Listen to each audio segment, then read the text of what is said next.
Well, another question a lot of people are asking is, when will the vaccine be available for me, or when can I get it?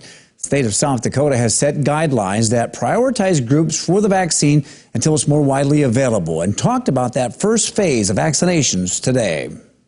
This week, as the Pfizer COVID-19 vaccine arrived in South Dakota, hospitals began vaccinating their frontline workers at Avera, Sanford, and Monument Health. Monday was a great day for many of us, longly anticipated, and really excited about what the future brings now that we're seeing vaccine delivered here. That future for the first phase of vaccinations looks like this. We're starting with our frontline healthcare workers that are taking care of people with COVID in emergency department, ICU, COVID acute type settings, as well as our long-term care facility healthcare workers. The next group to receive the vaccine will be other healthcare workers, as well as first responders and law enforcement and correctional officers.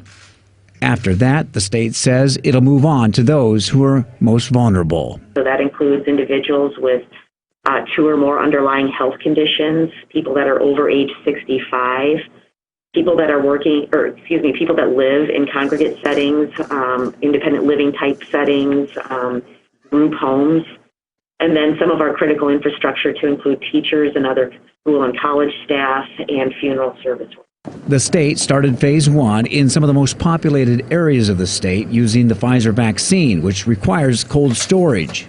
Frontline workers in more rural areas will start getting vaccinated next week. With the Moderna vaccine that we will be getting next week, that does not have the ultra-cold storage requirements, and so that is where we will have the ability to get out to healthcare professionals in that very first phase in other locations.